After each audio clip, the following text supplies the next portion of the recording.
안녕하십니까. 이번 시간에는 조선의 첫 번째 왕 태조 이성계를 만나는 시간을 가져보겠습니다. 태조 이성계 하면 우리가 일단은 조선 건국을 한 왕, 그리고 이 고려 말에 신흥무장으로서 정말 이 전쟁의 달인, 이런 이미지가 있고, 또 이 조선 건국 이후에는 이 정도전과 같은 아주 뛰어난 재상들을 등용을 해서 경복궁과 같은 궁궐 조성이라든가 한양으로 도읍을 옮기면서 조선 왕조의 기틀을 하나하나 마련해 나간 그런 왕이었습니다. 그러나 태조 이성계에게만 그 행운만이 있었던 것은 아니고, 이 아들과의 갈등이라든가 또 이 정말 말년에는 아주 고향인 함흥으로 돌아가서 쓸쓸한 그런 또 이 말년을 보내기도 했던 그런 왕이기도 했습니다. 그래서 이번 시간에는 주로 이 태조 이성계가 조선을 건국할 수밖에 없었던 이런 역사적인 운명이라든가 또 이 개인적인 또 운명도 있었죠. 이런 것들을 중심으로 해서 이 태조와 조선 건국이라는 키워드를 중심으로 강의를 하겠습니다.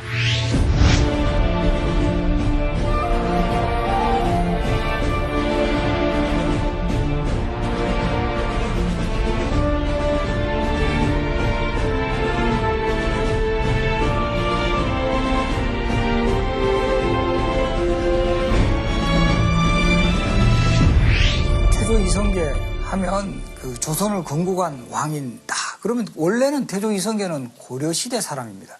그리고 이 지역적으로도 함경도의 최변방 함흥 출신이거든요. 보면 전형적인 시골 사람이에요. 이런 시골 사람이 어떻게 새왕조를 건국할 만큼 큰 힘을 발휘할 수 있었을까? 이런 의문의 시작은 우리가 국제정세의 변화에서도 확인을 할 수 있습니다. 그래서 당시의 국제정세는 이 전통의 강국이었던 원나라가 서서히 기울어 가고 그 새로운 그 신흥강국 명나라가 등장하는 시기였어요. 특히 이성계가 근거로 하고 있었던 함흥 지역은 원나라의 세력이 아주 강하게 영향을 미쳐서 사실 이성계의 그 선조들, 특히 이 고조부, 이안사, 나중에 이제 목조로 추존되는 인물이죠. 바로 이 인물은 원나라 관리로 일을 했습니다. 그래서 원나라의 그 관리로서 상당히 이제 연결고리를 가지고 있었는데, 이 점차적으로 이 원나라 쪽에서 고려인에 대한 차별 같은 것이 강화되면서 이성계의 선조대부터 서서히 원나라의 간섭에서 벗어나려고 하는 그런 움직임을 보입니다. 그리고 이러한 때에 맞춰가지고 고려시대에 이제 소위 말해서 반원 자주화 정책을 펼친 왕, 누가 있죠? 바로 이 공민왕이죠, 공민왕. 이 공민왕의 반원 자주화 정책이 펼쳐지면서 이 이성계의 선조들, 특히 아버지 이자춘 때부터는 공민왕에게 협조를 해서 서서히 원나라 간섭에서부터 벗어나는 이런 활동을 하게 됩니다. 그래서 실제 이성계는 아버지 이자춘을 이어가지고 공민왕 때는 그 함경도 지역 동북면의 병마사의 그 직책을 맡으면서 아주 중요한 역할을 하게 됩니다. 그러니까 자연히 공민왕의 신임을 받게 되고, 이 아주 그 변방 지역의 그 장수지만 그 능력을 인정받으면서 서서히 소위 말해서 정치권의 주류로 편입을 하게 되는 그런 과정을 겪게 됩니다. 여기에는 이성계의 아주 그 뛰어난 무인의 그 자질 같은 거, 이런 것도 큰 역할을 했는데, 또 무엇보다도 활쏘기가 생각이 나는데요. 보면 조선왕조실록 기록을 보더라도 이성계가 까마귀 5마리의 머리를 다 맞추었다라든가, 이 담비가 한 마리도 아니고 20마리를 다 이제 명중시켰다는 이런 기록이 나와요. 또 이성계에 관한 기록을 보면은 그 당시에 함경도 지역에 출몰했던 뭐 멧돼지라든가 심지어 정말 호랑이까지 사냥했다는 이런 기록까지 나옵니다. 그리고 그야말로 이 신궁으로서 능력을 발휘하면서 그 당시 함경도 지역에서는 매가 아주 이 중요한 그런 이 사냥에 필요했던 동물이었거든요. 그래서 함경도 지역 사람들은 이런 말까지 했다 그래요. 이성계처럼 정말 준수한 매를 가지고 싶다. 그만큼 이제 사냥의 그 달인 또는 명인이었다. 이렇게 볼 수 있는 인물이었습니다. 이런 그 출중한 그 무인적 자질, 활쏘기 능력을 겸비하면서 이성계는 특히 고려 말에 홍건적이라든가 여진족이라든가 이 외구의 침입이 있던 시기에 항상 출전을 해서 뭐 연전연승을 합니다. 우리 역사에서 보면은 전투에서 패배를 모르는 이런 장군들이 몇 분 계세요. 뭐 대표적으로 우리가 임진왜란 때 활약했던 이순신 장군을 들 수가 있는 것이고, 바로 태조 이성계도 이 공민왕 때 그 원나라를 추방하는 이런 전투에 나서는 시기부터 해서 1388년 위화도 해군으로 권력을 잡을 때까지 거의 30년에 이르는 시기 동안 패배를 모르던 그런 장군이었습니다. 특히 이 이성계를 본격적으로 이제 알아주던 그런 전투가 1380년에 있었던 황산대첩이라는 전투입니다. 이 전투는 이 고려의 그 후방을 침입했던 외적, 그리고 그 외적 중에서도 소년장수 아지발투라는 인물이 있었어요. 이 소년장수가 정말 겁없이 이 고려 진영을 휘저으면서 정말 공포의 대상이 됩니다. 이때 이 아지발투를 제거하는데 주역이 됐던 인물이 바로 태조 이성계입니다. 그래서 이 태조 이성계가 아주 그 신기한 활솜씨 능력으로 결국 아지발투를 거꾸로 때리고 그 황산대첩에서 외적을 물리치고 대승을 거둡니다. 이런 그 소문이 조정에도 알려지면서 정말 이성계야말로 이제 우리 위기에 빠진 고려 조정을 구할 인물이다 하면서 이제 본격적으로 인정을 받게 됩니다. 그래서 뭐 요즘 개념으로 하면 점차 승진도 돼 가는 거죠. 그래서 이제 이성계는 그 고려 말에 있어서 최영 장군과 함께 고려를 지킬 수 있는 최고의 장군으로 떠오르게 됩니다. 그런데 이제 또 문제는 이 두 사람 사이에서는 또 다른 갈등이 있게 됩니다. 뭐냐 하면은 최영 장군 같은 경우는 고려 개성의 어떤 그 아주 가문도 좋고 이 지역적으로도 고려의 수도였던 개성에서 키워진 전형적인 무장이었다면, 이성계는 저 한경도 함흥 출신, 즉 시골 변방에서 갑자기 급부상했던 그런 장군이라는 점에서 두 인물은 뭐 캐릭터의 측면에서도 매우 다른 점을 지니고 있었습니다. 그리고 또 이 시기에는 바로 중국의 원나라에서 명나라로 세력이 교체되는 이런 시점에서 두 장군이 가지고 있었던 대외 인식도 차이를 보이고 있었습니다. 최영 장군 같은 경우는 전통적인 우방국인 원나라와 계속 협조 관계를 유지해야 된다라는 그런 입장에 있었다면, 바로 이 태조 이성계 같은 경우는 새로운 신흥강국 명나라에 대해서도 우리가 상당히 신경을 써야 된다라는 이런 입장에 서게 돼 있었습니다. 또 이런 그 구도와 함께 또 하나 고려 말의 사회를 지배했던 대표적인 이 대립 구도는 뭐냐 하면, 소위 권문세족이라는 존재와 더불어 이런 권문세족을 비판하는 새로운 사회 세력, 소위 신흥사대부라는 세력이 성장하고 있었거든요.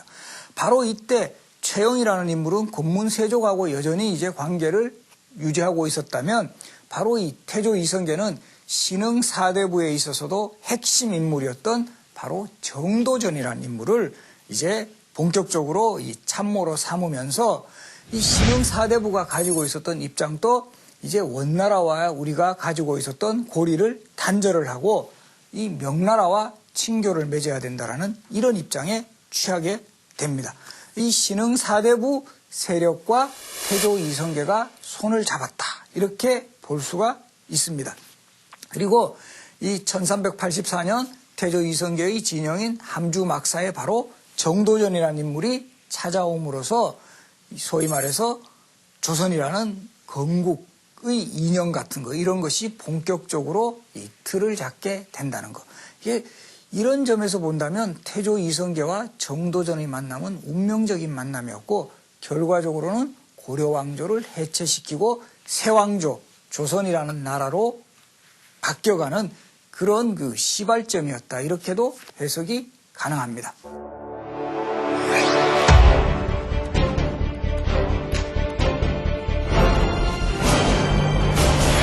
이런 상황에서 또 고려의 운명을 좌우하는 중요한 사건이 이제 벌어집니다. 그건 뭐냐면은 이제 1388년에 원나라가 자꾸 이제 신흥강국 명나라가 원나라를 압박하자 고려에 군사 파병을 요청을 해요. 우리가 사실 고려하고 원나라는 부마국 관계거든요. 그러니까 너희 사이 나라인 그 고려에서 우리 원나라가 이렇게 위기를 당하고 있으니까 우리를 좀 군사적으로 도와달라, 이런 요청을 하자 고려의 조정은 또다시 선택의 기로에 빠집니다.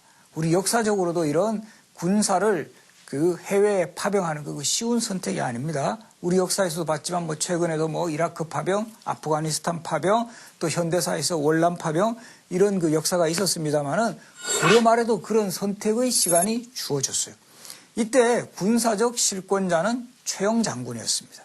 그래서 최영의 그 계산은 원래 원나라 우호 관계를 유지하니까 원나라의 군사를 도와주자. 그리고 이때 요동 지역이 이 공백이 있다. 영토적으로 공백이 있으니까 이기에 우리가 그 지역, 요동 지역을 차지하는 것도 좋을 것 같다라고 해서 요동 정벌을 본격적으로 기획을 하고 본인이 총사령관으로서 고려의 도읍인 개성에서 총지휘본부를 차리고 파경군의 사령관으로 태조 이성계를 임명을 합니다. 조민수와 이성계를 그 파병군 그 사령관으로 임명을 하는데 바로 이 과정에서 태조 이성계가 역시 고민에 빠집니다. 이 상관인 최영 장군의 그 명령에 의해서 요동정벌에 나서기는 해야 되겠지만 이 전쟁은 별로 고려에 득이 없는 전쟁이다라고 판단을 해요. 특히 고려에도 득이 없고 특히 개인적으로는 더 이거는 문제가 많다. 만약에 그 전쟁에서 승리를 하더라도 그 공은 모두 최영에게 돌아갈 것이고 실패를 하면 패장의 책임을 면치 못할 것 같다. 그리고 무엇보다도 이성계가 간파한 것은 이 전쟁은 승산이 별로 없다. 신흥 강국인 명나라를 자극해서 앞으로 고려의 정세에 도움이 별로 되지 못한다. 그렇게 해서 이성계가 내세운 대표적인 논리가 사불가론입니다. 네 가지 불가, 이 요동정벌이 불가한 네 가지 이유를 내세우죠. 첫 번째는 작은 나라로서 큰 나라를 칠 수가 없다. 즉 고려가 명나라를 치는 것은 불가하다. 두 번째 이유는 이 전쟁이 농번기여서 병사들, 그 당시에 군대들은 다 농민 출신이거든요. 이 농민군을 동원하기가 너무 힘들다. 그다음에 세 번째는 이 전쟁에 하는 틈을 타서 남쪽에 있던 외적들, 왜구들이 침범을 해온다면 역시 더 위기에 빠질 수도 있다. 그리고 네 번째는 이때가 아주 그 더운 여름철이었어요. 이 무더위에 이렇게 전쟁을 강행을 하면 병사들이 전염병에 걸리기도 쉽고 특히 주력 무기인 활의 악효가 다 녹아 들어가지고 이 무기가 제대로 활용을 할 수가 없다. 이런 네 가지 이유를 들어가지고 결국 이성계는 마침내 위화도라는 섬에서 위화도 해군을 결정을 하게 됩니다. 그래서 여기 자료에서 한번 위화도라는 섬을 한번 만나 보겠습니다. 그래서 이 위화도라는 섬을 한번 보시면 바로 이 고려, 그 당시로는 고려죠. 고려와 이 중국 원나라로 가는 거의 국경에 있는 섬입니다. 압록강 일대를 흐르는 그 사이에 있는 큰 섬인데 바로 이 위화도에서 주둔을 하고 있는 과정에서 또 운명인지 이때 며칠간 장맛비가 내렸어요. 그래서 이 진격을 더 이상 할 수 없는 상황에서 마침내 이성계가 최종적으로 결단을 내립니다. 조금 전에 제가 말씀드렸죠. 4대 불가론. 이것은 조선왕조 실록에도 등장을 하지만 이 이성계가 결국 위화도 해군의 명분으로 삼았던 큰 이유였습니다. 그래서 우리는 더 이상 요동 정벌을 하는 것을 포기하고 바로 군사들을 회유 설득을 해서 오히려 자신에게 명령을 내렸던 최영 장군을 급습을 합니다. 개경을 공격을 하는 거죠. 그리고 마침내 최영 장군을 체포를 하고 최영 장군은 체포 후에 유배를 갔다가 그곳에서 결국 처형을 당하는 거죠. 그래서 이런 그 과정 속에서 그 이전에는 장군으로 본다면 넘버 2의 위치에 있었던 태조 이성계가 넘버 1으로 올라서는 바로 그런 순간이었습니다. 최영 장군이 실각을 하고 태조 이성계가 완전히 군사적 실권을 장악하는 이런 역사적 그 순간이 위화도 해군이었습니다.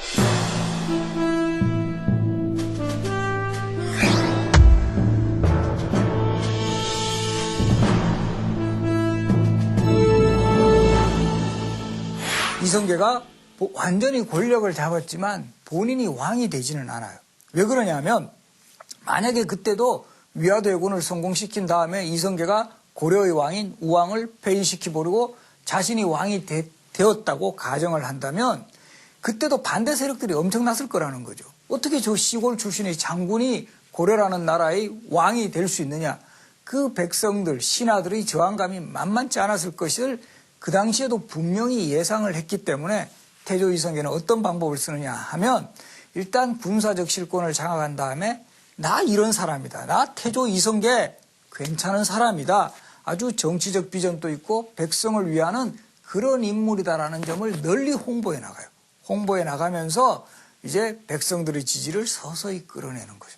그 대표적인 사례가 1391년에는 과점법이라는 토지개혁을 단행을 해서 그 이전까지 권문세족에게 독점되었던 토지들을 신흥 관리들이라든가 백성들에게 골고루 나누어주는 엄청난 경제개혁을 단행을 해요. 백성들의 입장이라든가 또 이제 새로운 신하들의 입장에서 본다면 태조 이성계가 마음에 드는 거죠. 아, 우리가 먹고 살 수 있는 기반을 만들어주는 그런 인물이구나. 서서히 우호적인 그런 이 감정 내지는 지지를 갖게 됩니다.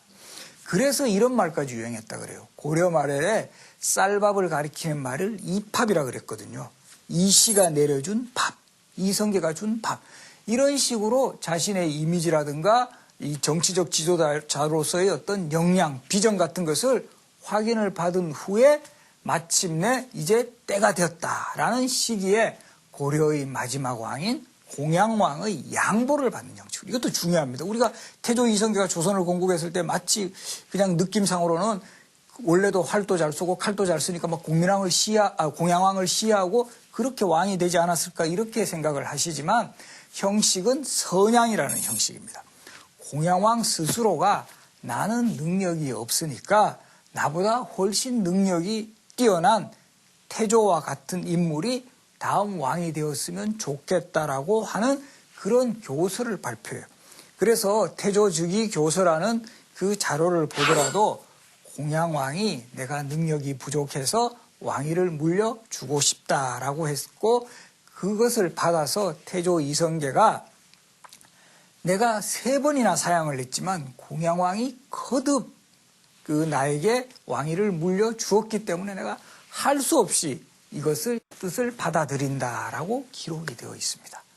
만약에 공양왕이 그래 태조 이성계 너 당신 3번 사양하고 왕할 뜻 없구나. 그럼 나 계속 할게. 이랬으면 공양왕도 조금 말로가 더 비참했을 가능성이 많습니다. 형식상으로는 양보지만 실질적으로는 이성계의 군사적 힘, 정치적 힘에 의해서 공양왕이 양보를 하는 방식으로 태조 이성계가 조선의 왕으로 즉위식을 올립니다. 그래서 즉위식을 올리는 공간도 조선의 수도였던 한양의 경복궁이 아닙니다. 개성의 수창궁에서 1392년 7월에 즉위식을 일단 올립니다. 그러나 완전히 이제 성씨도 바뀌었죠. 그래서 우리가 이것을 고려에서 조선왕조의 교체를 역성혁명이라고도 해요. 바꿀 역자에 성성자, 성이 바뀐 혁명. 그러니까 완전히 왕조가 바뀝니다. 당연히 판을 새로 짜야 되겠죠. 그래서 나라 이름도 처음에는 고려였어요. 고려다가 나라 이름을 그 직후에 바로 조선이라는 나라로 국호를 바꾸죠. 그 국호를 바꾸는 데 있어서는 전통적인 우리 역사에서 실제 조선이 있었어요. 우리 고조선이라고 있죠. 당군조선, 기자조선. 당군조선의 그 하늘의 자손이다라는 독자성과 기자조선에서 나오는 문화적인 자부심 같은 것. 이것을 계승한 이름이 조선이라는 국호에 담겨 있어요. 그리고 그 다음에 또 중요한 게 도읍을 옮기는 거예요. 도읍을 옮기는 거. 고려의 수도였던 개성이라는 도읍은 태조 이성계 입장에서 보면 이건 별로 정치적으로 자신을 지지하는 세력보다는 고려의 구귀족들이 기반을 계속 유지했던 곳이에요. 그러니까 이 도읍을 옮기는 그런 소위 프로젝트를 태조 이성계가 가장 믿었던 신하 정도전이 중심이 돼서 그 프로젝트를 수행을 합니다. 그래서 이제 조선 건국과 거의 동시에 세도읍지를 물망을 한번 선택지를 한번 점검해 보라고 지시를 내려가지고 처음에 이제 후보지로 올랐던 곳이 계룡산 일대하고 그리고 바로 지금의 한양 일대예요. 그리고 결과적으로는 정도전과 무학대사의 건의를 받는 형식으로 바로 한양이 새로운 도읍지로 결정이 됩니다. 그래서 이 한양이 새로운 도읍지로 결정되는 데 있어서 가장 그 중요한 요소가 바로 이 지금 자료에서도 보시지만 이 지역 자체가 네 곳 산으로 잘 이렇게 둘러싸여져 있거든요. 방어에 유리하다는 겁니다. 그래서 한양이라는 도시를 보면 북쪽에는 북악산, 남쪽에는 목멱산, 동쪽에는 낙산, 서쪽에는 인왕산 이렇게 해서 네 곳 산으로 잘 둘러싸여 있어서 방어 도시로 매우 유리하다라는 점. 이것이 이제 그 수도로 선정되는데 매우 중요한 요소였고 또 이 서울이라는 도시 보면은 그 네 곳 산자락 밑으로 흘러가는 강이 뭐죠? 서울을 관통하는 강, 한강입니다. 한강. 그런데 이 한강이라는 강은 자세히 보시면 이 강이라기보다는 바다하고도 연결이 되는 겁니다. 한강은 쭉 빠져가지고 서해 바다까지 연결이 되거든요. 그리고 이 바닷길로 통해서 조운이라 그래가지고 세곡을 계속 이제 운반해 나가야 됐기 때문에 이 서울이라는 도시는 뭐 매우 중요한 이런 경제적으로도 유리한 여건을 갖추고 있었다. 그리고 이 방어 도시로도 매우 유리했고 또 이제 세금을 운송할 수 있는 조운에도 매우 유리한 여건이었고 이런 것이 이제 결합이 되어서 이 한양이 조선의 수도로 결정이 됩니다. 1394년 10월의 일이었고 그러니까 조선의 수도로 본다면 이 지금 현재 서울은 약 한 618년 정도 되죠. 이 계속 우리 역사의 수도로 기능을 하고 있습니다.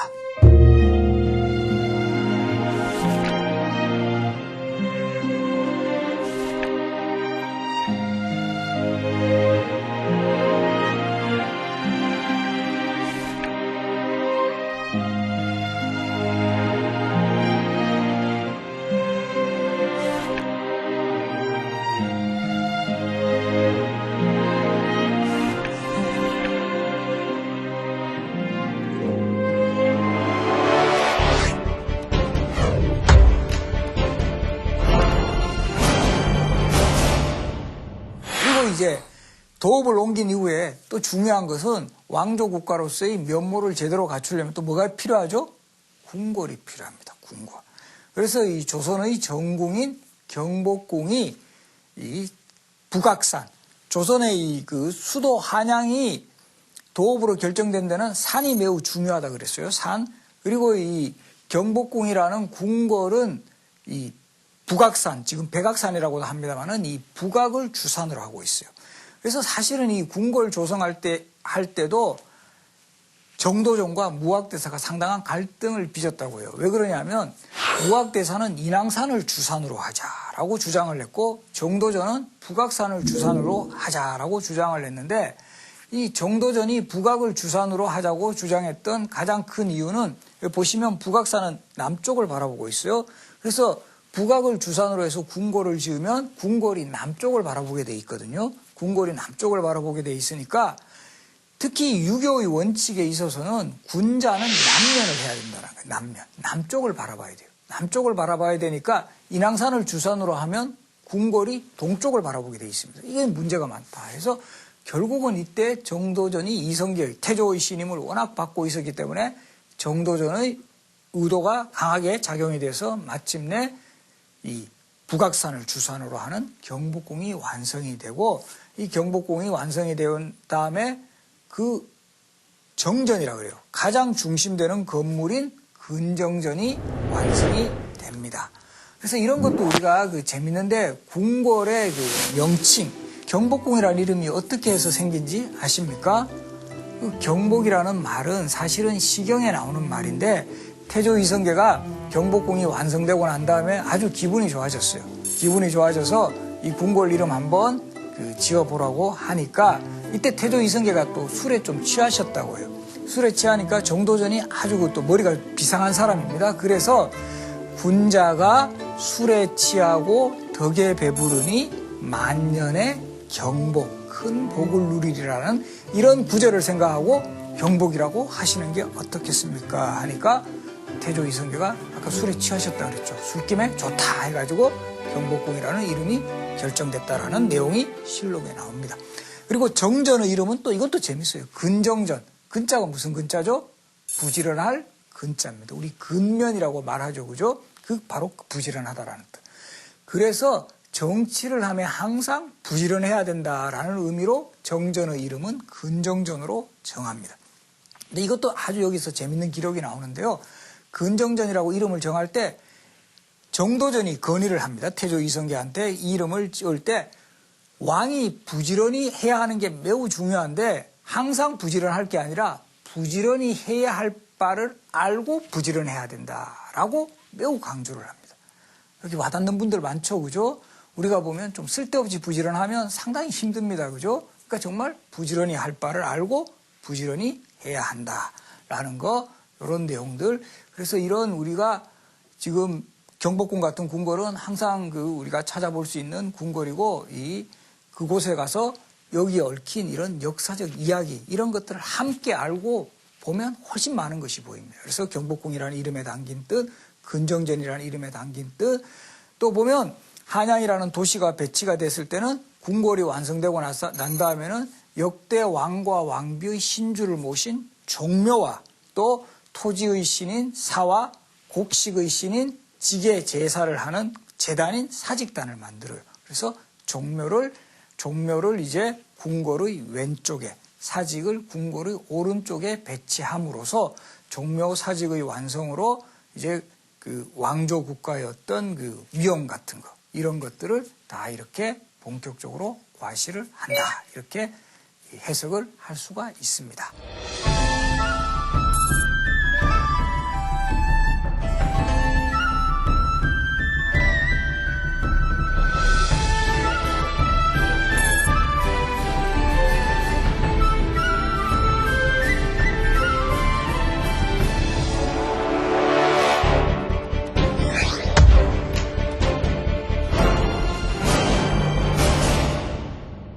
태조 이성계 하면 또 우리가 항상 생각나는 그런 용어 중에 하나가 함흥차사라든가 뭐 이런 이야기, 또 태조의 무덤에 억새풀이 심겨져 있다라는 이런 이야기도 하고, 그래서 태조 이성계의 말년에 대해서는 생각보다는 이분이 조금 불우하지 않았나, 이런 생각도 많이 합니다.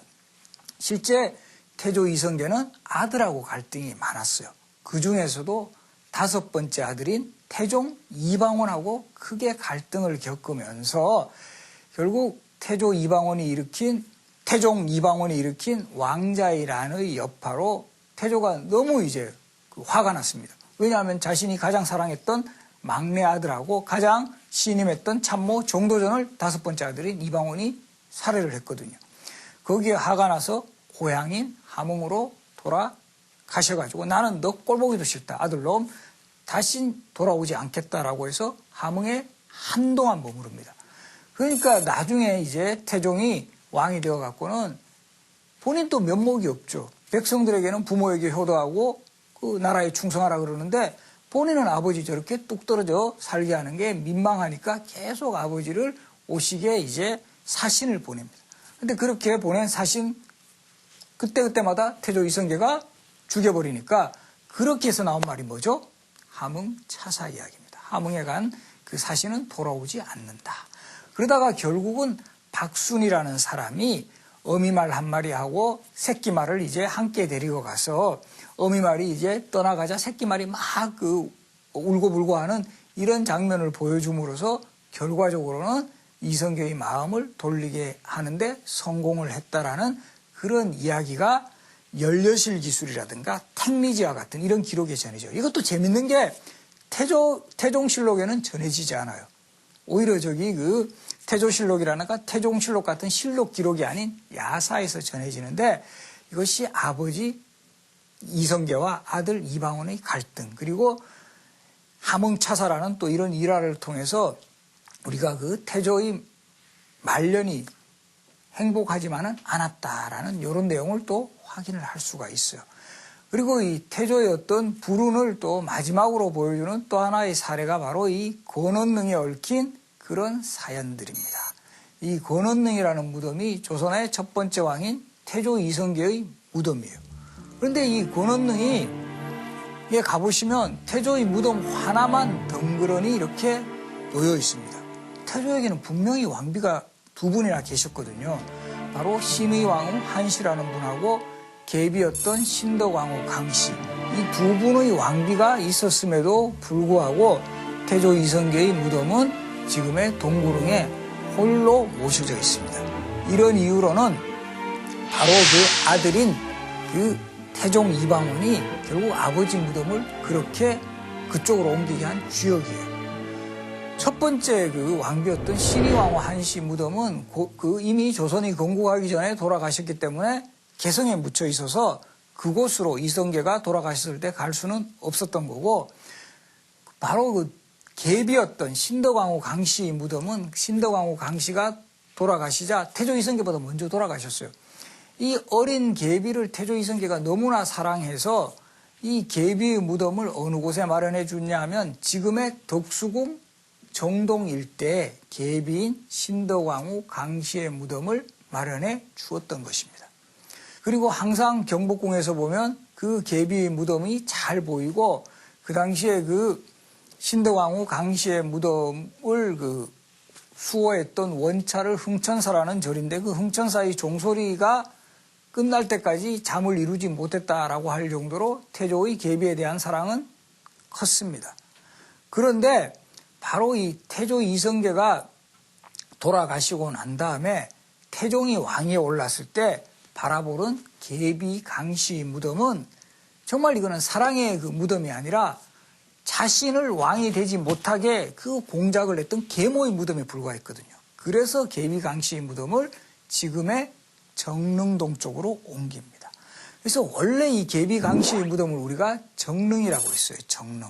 정릉이라고 해서 그 정릉이 옮겨졌는 게 지금의 성북구 정릉동이고, 계비 무덤이 있던 곳이라 해서 동네 이름은 정동으로 그대로 살아남았던 것입니다. 그러니까 계비 강씨하고 아버지 이성계, 태조의 무덤을 함께 모시기가 정말 싫어했던 태종의 의지에 따라서 결국 권원능은 지금의 동구릉 자락에 갔습니다. 그래서 이때도 실록 기록에 나오는데요. 이 아버지가 돌아가신 이후에 태종 때 돌아가셔요. 그것도 여러분들 잘 아셔야 돼요. 태조 이성계는 조선의 왕 중에서는 두 번째로 장수하는 왕이 됩니다. 1335년에 태어나셔서 1408년에 돌아가시니까 74세까지 사세요. 젊은 시절부터 말 타고 활 쏘면서 소위 말해서 전장을 누비신 그런 왕이에요. 그래서 저는 장수했다고 생각을 하는데, 그 장수한 덕분인지 태조 이성계는 그 두 번째 왕인 정종이 즉위했을 때도 살아계셨고, 태종이 즉위했을 때도 살아계셔가지고 정종 때는 상왕이라고 불리셨고 태종 때는 태상왕이라고 불리신 분이에요. 불리셨습니다. 그런 그 태조가 태종 때 돌아가시자 태종이 그 계비였던 신덕왕후 강씨하고 함께 모시기는 싫으니까 지금의 그 거맘산 자락, 지금의 바로 구리시에 있는 동구릉 자락입니다. 동구릉 자락에 이 왕릉으로 적합한 곳을 물색하라고 했고, 그곳에 이제 왕릉이 자리가 어느 정도 확정이 되자 이곳에 아버지의 무덤을 조성한 것입니다. 그래서 권원능이라고 하는데요. 또 이 권원능 하면 또 재밌는 사연이 있어요. 권원능 하면 또 뭐가 생각이 나죠? 무덤의 봉분에 다른 무덤하고는 달리 억새풀이 심어져 있어요. 억새풀이 이렇게 조성이 된 까닭은 기록에 보면 태조 이성계가 돌아가실 때 유언을 남겼다고 합니다.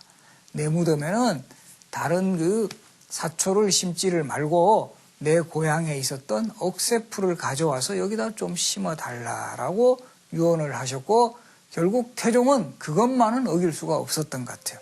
지금 또 가보시면, 권원능에 가보시면 태조 이성계 무덤에 억새풀이 심어져 있는 것을 볼 수가 있어요. 그리고 이 태조 이성계의 어떤 후계자 책봉 문제에 있어서는 어떻게 보면 좀 연세가 많으셔서 그런지 모르지만 그 자신의 어떤 그 나이 많은 아들들을 제쳐두고 막내 아들을 후계자로 책봉함으로써 이 소위 말하는 왕자의 란이라는 왕실의 비극을 잉태하는 그런 단서를 제공했다라는 점. 이건 역시 태조 이성계가 말년에 가진 어떤 후계자, 특히 후계자 지명에 있어서의 어떤 좀 판단 착오와 같은 이런 요소도 분명히 있었다. 그런 문제가 겹쳐서 결국은 세 번째 왕으로 올랐던 다섯 번째 아들 이방원과 불화를 일으킬 수밖에 없었고 그 과정에서 함흥으로 또 갈 수밖에 없는 그런 그 쓸쓸한 말년을 보냈던 왕 태조 이성계. 그런 태조 이성계는 74세에 창덕궁에서 결국 마지막 그 숨을 거둡니다. 그러나 그가 살았던 이 70여 세 평생은 고려 후기 격동의 시기에는 정말 젊은 무장으로 왕성한 정치적 야심과 혁명가로서의 삶이었고 이 조선이 건국한 이후에는 이제 조선 왕실을 안정시키는 정말 최고의 그 지도자, 원로로서 그 역할을 다했고 그 이후에는 조금은 이제 그 후계자 계승 구조와 맞물리는 과정에서 그 쓸쓸하고 조금은 불우한 말년을 보냈던 인물이 태조 이성계였다. 이렇게 정리를 하겠습니다. 그래서 다음 시간에는 이 태조 이성계의 후계자 지명과 관련해가지고 결과적으로는 왕자의란이 발생할 수밖에 없었던 조선왕실의 정치적인 그 힘겨루기 과정들, 그 과정의 최종적 승리자였던 태종 이방원 이야기를 중심으로 알려드립니다.